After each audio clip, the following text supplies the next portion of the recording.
Thanks for what you said back there. You mean a lot to me too. Cool. Happy to help.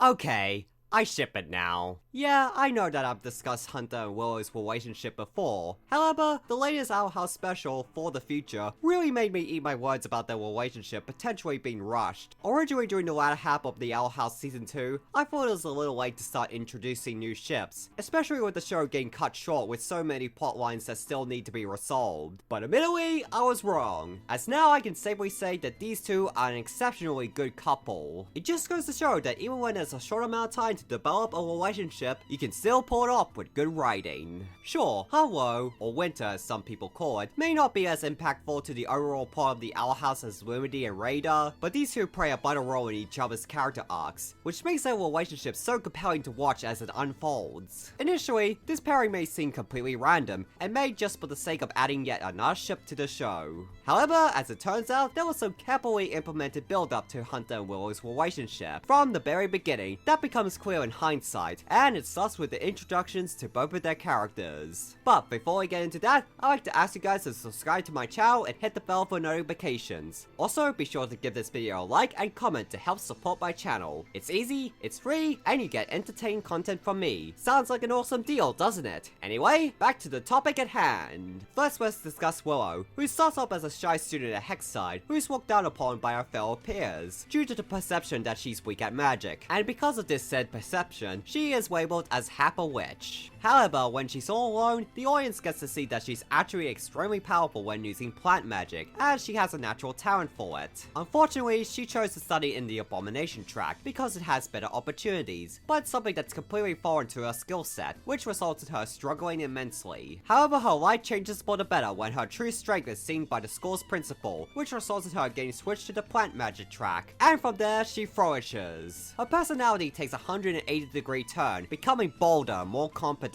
She socializes more with her fellow students and gets into sports, even becoming a leader of her own team. And throughout all of this, she still retains her kind heart, constantly supporting her friends. However, despite this immense growth in character, there are still some people who antagonize her, treating her as if she's still a failure.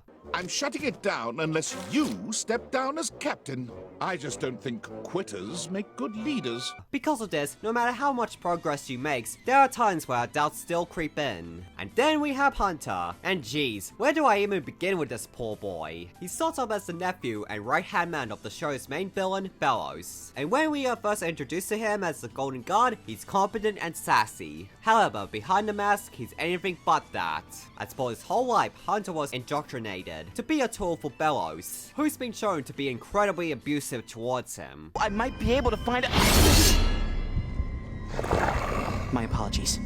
These outbursts are painful, and so is watching you fail. This leaves Hunter with zero self-esteem as he struggles to prove himself worthy. So even before the two of them had met, we can see that both Willow and Hunter struggle with their own self-worth, along with finding their true selves regardless of how they're perceived by others, or what someone else wants them to be. So when they finally meet and make that connection, it's very impactful. The episode A Spot in a Storm is where the two finally cross paths when Hunter infiltrates Hexside to look for recruits for the Emperor's Coven, only to end up joining Willow's fire derby team. This episode showcases a major turning point for both of their characters, with Willow becoming a leader of the team, only to go back to doubting herself after getting tricked by Hunter, which results in her team getting captured by the Coven Scouts.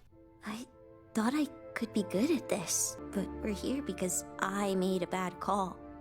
I'm just half a witch Willow. Meanwhile, after bonding with a group of kids around his age, Hunter starts to second guess what he wants, and saves the team despite believing that recruiting them will allow him to earn the title of the Golden God, thus paving the way for his eventual redemption. The most important parts of this episode is where both Hunter and Willow refer to themselves as half-witches, and the other reacts upon realizing the connection they both share. Well, where I come from, even chances have to be earned. Especially if you're considered half a witch like me.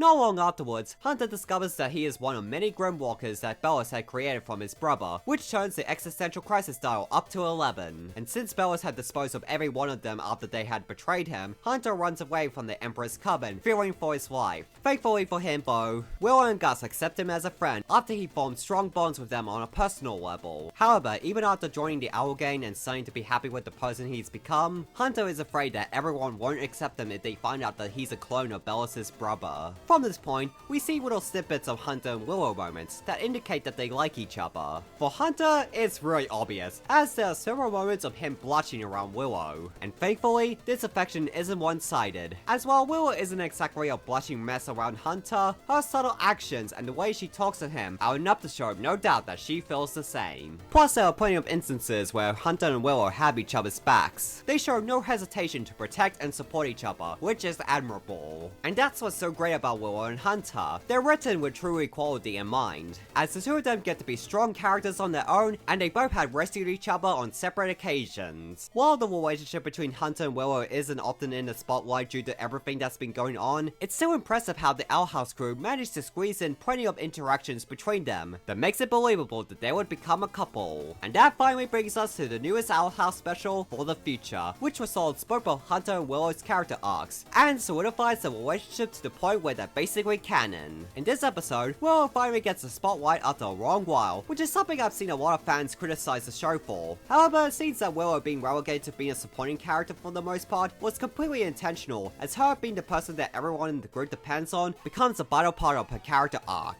She believes that she has to bottle up her feelings on the dire situation before her, as in her mind, it's her duty to be the person that her friends can rely on, even to the point where it takes a toll on her mentally. And her inner turmoil becomes amplified when she sees that one of her dads has been turned into a puppet for the Collector's gains. What finally pushes Willow over the edge is Bosher antagonizing her once again, reminding her of all her shortcomings, which causes her to lose control of her powers, resulting in Gus and Hunter getting tangled in her binds. And it's here where Willow starts to break down, calling herself a Happer Witch. This ignites Hunter's powers that he got from Flapjack, and he saves her. And in a powerful moment, he reassures her that she's done nothing wrong, and that she shouldn't think of herself that way.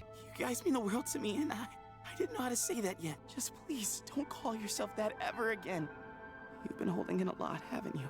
This, along with words from Gus, finally makes Willow allow herself to let her feelings out. Hunter's character arc also comes full circle here, as Willow and Gus finally reveal that they know that he was a Grimwalker for a while, and assure him that they don't care what he is, as they accept him for the person he is. And although Hunter initially doesn't know how to respond to this, after he rescues Willow, he lets out all his feelings of love and gratitude for her and Gus. And at the end of this special, we get the cherry on top, where Willow thanks Hunter for his words, and informs him that he means a lot to her as well, which is pretty much a confession, as the two of them blush and hold fingers, which is just precious. Hunter and Willow are an incredible couple, as they both share similar interpersonal conflicts, which allows them to bring out the best in each other, and find their strength to push forward. Plus, they're pretty damn sweet together. And that wraps up my video on Huntlow. If you enjoyed this video, then be sure to subscribe to my channel and hit the bell for notifications. Also give this video a like and comment to help my channel grow. Also, if you're interested in supporting this channel, then head over to my Patreon.